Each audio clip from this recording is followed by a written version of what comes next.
በስመ አብ ወወልድ ወመንፈስ ቅዱስ አሐዱ አምላክ አንድ አምላክ በሚሆን በአብ ወልድ ወመንፈስ ቅዱስ ስም ጥቅምት 12 በዚች ቀን የመላእክት አለቃ የከበረ መልአክ የሚካኤል መታሰቢያ የበዓሉ መታሰቢያ ነው። በዚች ቀን ወደ ነቢዩ ሳሙኤል እግዚአብሔር ልኮታልና የዳዊት አባት ወደ ሆነ ቤተልሔም ወደሚኖር ወደ እሴይ ቤት ይሄድ ዘንድ በቂስ ልጅ በሳኦልም ፋንታ ለእስራኤል ልጆች እንዲነግስ ልጁ የዳዊትን ይቀባ ዘንድ አዘዘው። ሳሙኤልም ወደ እሴይ ቤት ሂዶ ልጆች ሁሉ አቀርብልኝ ብሎ እሴይን ከዳዊት በቀር ሁሉንም አቀረበላቸው። እርሱም በእርሻ ውስጥ በጎችን ይጠብቅ ነበርና። ሳሙኤል የመንግስት ቅባት ያለበትን ብልቃት በራሳቸው ላይ ከፍ ከፍ አደረገ ጊዜ እግዚአብሔር አልመረጣቸውም። ሳሙኤል እሴይን ልጆችህ እነዚህ ብቻ ናቸው አለው። እሴይም በጎችን የሚጠብቅ አንድ ትንሽ ልጅ አለ አለው። ሳሙኤልም ደግሞ እሴይን እሱ ሳይመጣ ምሳ አልበላምና ልከህ አስመጣው አለው። እሱም ልኮ አስመጣው። መልኩ ቀይ፣ ዓይኖቹ የተዋቡ አርያውም ያማረ ነው። እግዚአብሔር ሳሙኤልን ይህ ይበልጣቸዋልና ተነስተ ቀቡ አለው። የዚያን ጊዜ ሳሙኤል የመንግስት ቅባት ያለበትን ቀንድ አምጥቶ በወንድሞቹ መካከል ቀባው። ከዚያች ቀን ጀምሮ ሁልጊዜ እግዚአብሔር መንፈስ በዳዊት ላይ ያደረበት፣ በእስራኤል ልጆች ላይም ነገሰ። ዳዊት ሁለተኛ በዚያች ቀን እግዚአብሔር የመላእክት አለቃ ሚካኤል ወደ ዳዊት ላከው። ራዊታዊ ጎልያድን ሲገድለውና እስራኤል ልጆች ከሚያድናቸው ድረስ ኃይል ሰጠው። ስለዚህም የበዓሉ መታሰቢያ በየወሩ 12 ቀን እናደርግ ዘንድ የቤተ ክርስቲያን መምህራን አዘዙ። ለእግዚአብሔር ምስጋና ይሁን፣ እኛንም በመላእክት አለቃ ሚካኤል አማላጅነት ይማረን ለዘላለሙ አሜን። በዚች ቀን ከ12 ሐዋርያት አንዱ የወንጌላዊ ማቴዎስ የዕረፍቱ ምስክር ሆነ። ይህም እንዲህ ነው። ብዙ ሀገሮች ውስጥ አስተምሮ ብዙ ሰዎችን እግዚአብሔርን ወደ ማወቅ ከመለሰ በኋላ ክብር ይግባውና ጌታችን ወደ ካህናት ሀገር ሄዳ እንዲሄድ አዘዘው። ተጉዞም ወደ ከተማ መግቢያ ደጅ በደረሰ ጊዜ አንድ ወጣት ብላቴና አገኘ። ወደ ከተማ ለመግባት እንዴት እንደሚችል ጠየቀው። ወጣቱ ብላቴናውም እንዲህ ብሎ መለሰለት፣ አንተ ግን ራስህን ጽምህም ካልተላጨ በእጅህም ዘንባባ ካልያዝ መግባት አትችልም። ይህን ነገር ለሐዋርያው ማቴዎስ አስጨንቆት ሲያዝን ባስቀድሞ ያነጋገረ ያ ወጣት ብላቴና ዳግም በስሙ ጠራ። ሐዋርያውም ወዴት ታውቀኛለህ አለው። እርሱም እኔ ጌታህ ኢየሱስ ነኝ። አሁንም እንደነገርሁህ አድርግ፣ እኔም ካንተ ጋር ናለሁ፣ አንተ አልርቅም አለው። ከዚያ በኋላ ጌታችን እንዳዘዘው አድርጎ ወደ ካህናት አገር ገባ። ለአማልክትም ካህናት አለቃቸው ከሆነ ከአርሚስ ጋር ተገናኘ። ከእርሱም ጋር ስለ አማልክቶቻቸው ተነጋገረና ድንቅ ታምራትን በማድረግ ጣዖቶቻቸውን አቃጠላቸው። እንዲህም አላቸው፣ ራሳቸውን ማዳን ያልተቻሉ ሌላውን እንዴት ያድናሉ? በዚያን ጊዜ ከአርሚስ ጋር ብዙዎች ሰዎች አምነው አጠመቃቸው። ከሰማይ ማዕድ አውርዶ መገባቸው። የሀገሩ ንጉሥ ይህን በሰማ ጊዜ እጅግ ተቆጥቶ ከአርሚስ ጋር ሐዋርያውን ወደ እሳት ጨመረው።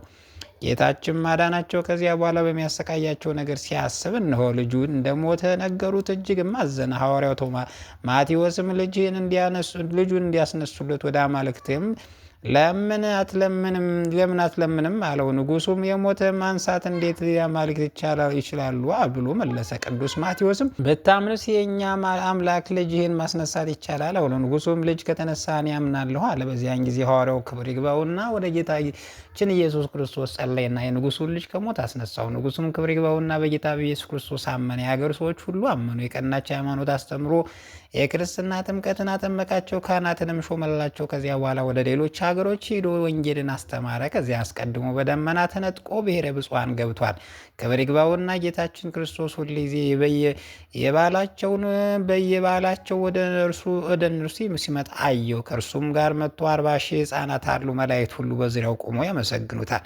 በብሔረ ብፁዓን ስለሚኖሩ ወገኖችም ድንቅ ስለሆነ ስራቸው ሁሉ ከሐዋርያው በኋላ ወደ እርሳቸው የገባ ዘሲማስ ቀሲስ ምስክር ሆነ። ከዚያ በኋላ የሐዋርያትን የተጋድሎውና የምስክርነቱ ፍጻሜ ሲቀር ወደ አንዲት ከተማ ገብቶ አስተማረ። ብዙዎች ስናሳመነ ነገር አገረ ገዥውም ይዞ ከሆነ ቤት ጨምረው። በዚያም አንድ እጅግ የሚያዝን እስረኛ አይቶ ስለ ሐዘኑ ጠየቀው። እርሱም ብዙ የሆነ እይታውን ገንዘብ ከባህር እንደሰጠመ ነገረው።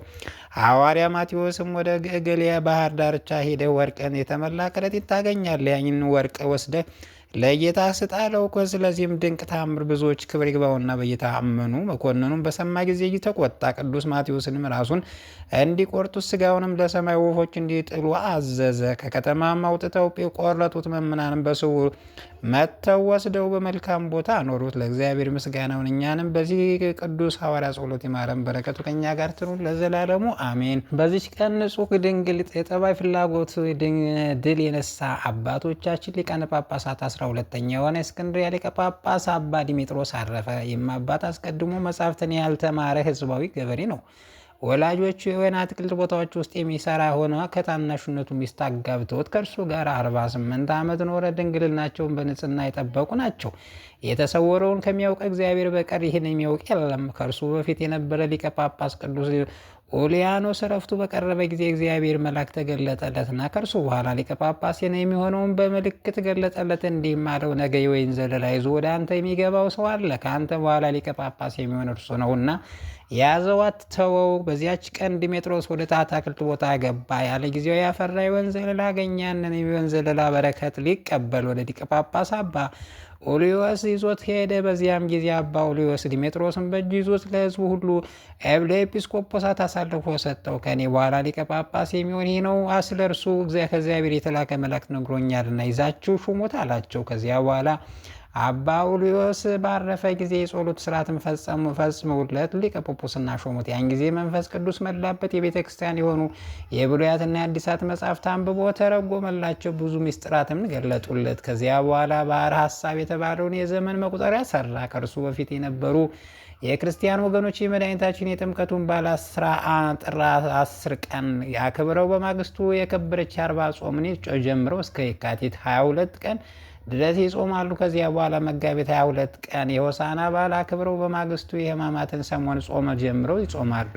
ከሐዋርያት ዘመን ጀምሮ እስከ እነርሱ ዘመን እንዲህ እያደረጉ ኖሩ። እርሱም እንዲህ ሰራ። የከበረች ጌታችን ጾም መትገቢያዋ ከሰኞ ቀን እንዳይፋለስ ፍጻሜው በዓርብ ቀን። ከዚያ የሆሳና በዓል አያይዞ ሰራ። በሚቀጥለው ሰኞ ቀን የሕማማት ጾም ተጀምሮ እንዲጾም የስቅለት በዓልም ከአርብ ቀን እንዳይፋለስ የከበረች የትንሣኤውና የጰራቅሊጦስ በዓልም ከእሁድ ቀን የእርገቱን በዓል ከሐሙስ እንዳይፋለስ እንዲሁም አዘጋጅቶ ለኢየሩሳሌም ሀገሮች ለሎሚ ሀገር ለኤፌሶንና ለአንጾኪያ ሀገር ሊቀ ጳጳሳት ለእያንዳንዳቸው ላከላቸው። እነርሱም በደስታ ተቀብሎ ሰሩበት። እስከዚችም ቀን ድረስ ጸንቶ ኖረ። በቁርባን በቅዳሴ ጊዜም ዘወትር ክብር ይግባውና ጌታችን ኢየሱስ ክርስቶስ የሚያየው ሆነ።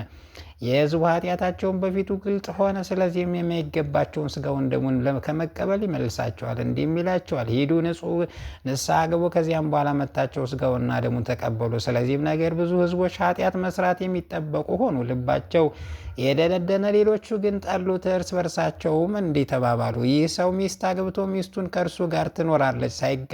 ሳይገባው በወንጌላዊ ማርቆስ ወንበር ተቀመጠ። ከንጹሕ ድንግል በቀር አይሾምበትምና እኛም ኃጢአተኞች ናቸው ብሎ ይገስጸናል። በአንዲት ሌሊትም ከእግዚአብሔር የታዘዘ መልአክ ወደ እርሱ መጥቶ ዲሜጥሮስ ሆይ ራስን ብቻ ማዳን አትሻ፣ ወገኖች ይጠፉ ዘንድ አትተው። ነፍሱን ስለ መንጋዎች አሳልፎ ስለ ሞት የሚሰጥ እርሱ ቸር ጠባቂ እንደሆነ ጌታችን በቅዱስ ወንጌል የተናገረውን አስብ አለው። ዲሜጥሮስም መልአኩን ጌታ የምትለኝ ምንድን ነው አለው። መልአኩም በአንተና በሚስት መካከል ተሰውሮ ያለውን ሚስጥር ለወገኖች ግለጽ ብሎ መለሰለት።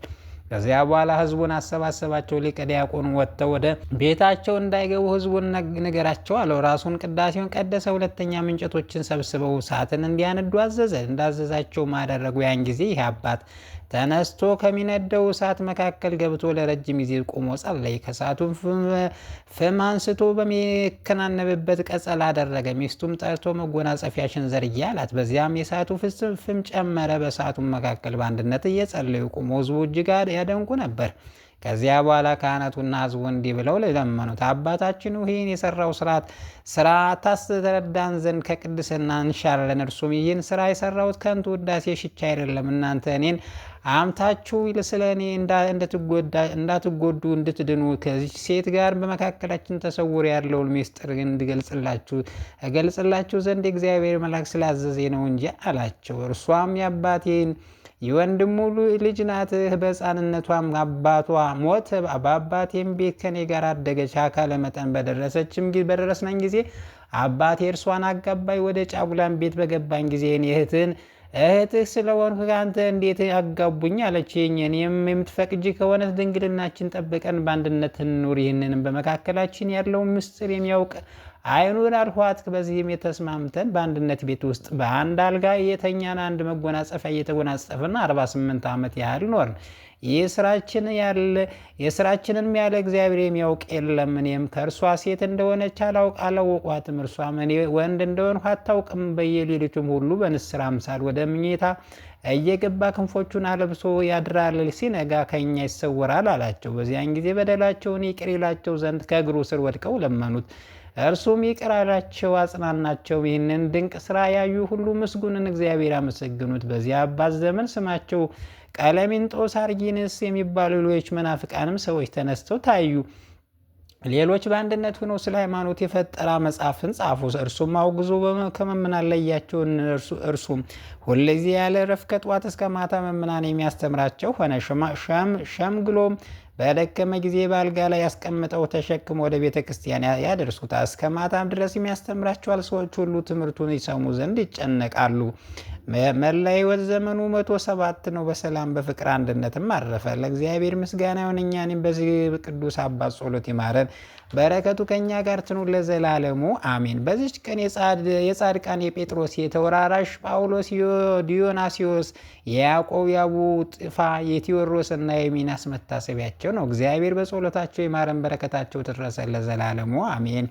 ጌታ ሆይ ከብልጽግናቸው ብዛት የተነሳ ብዙ መባ ካገቡት ይልቅ ዕዳይቱን አነስተኛ ባንድ ተቀበል። ሁልጊዜ የሚያገለግሉን ኃይላት መላእክት እያሳሰቡ በችግር ጊዜ የማቀርብ ምስጋና ተቀበል። እናንተ ቅዱሳን ነቢያት፣ የወንጌል ሰባኪያን፣ የወረ ሰማዕታት፣ ጻድቃን፣ ትጉሃን መላእክት፣ ፍጹማን ደናግል እንዲሁም ደጋጎች መነኮሳት ልጅ አዋቂ ሳይል የምንሰበሰብበትን የጉባኤ ቦታ ባርኮ የመጽሐፍ ወረቀት አዘጋጅቶ ብራና ዳምጾ የጻፈውን ያጻፈውን ከግዕዝ ወደ አማርኛ የተረጎመውን ቃለ ንባቡን በእርጋታ መንፈስና በተመስጦ ሕሊና ያዳመጠውን በደለኛ ሁሉ የምታስብር የጌታ እናቱ በማርያም ጸሎት ኢየሱስ ክርስቶስ በአንድነት ይማረን። ኢየሱስ ክርስቶስ በአንድነት ይማረን። ኢየሱስ ክርስቶስ በአንድነት ይማረን ለዘላለሙ አሜን።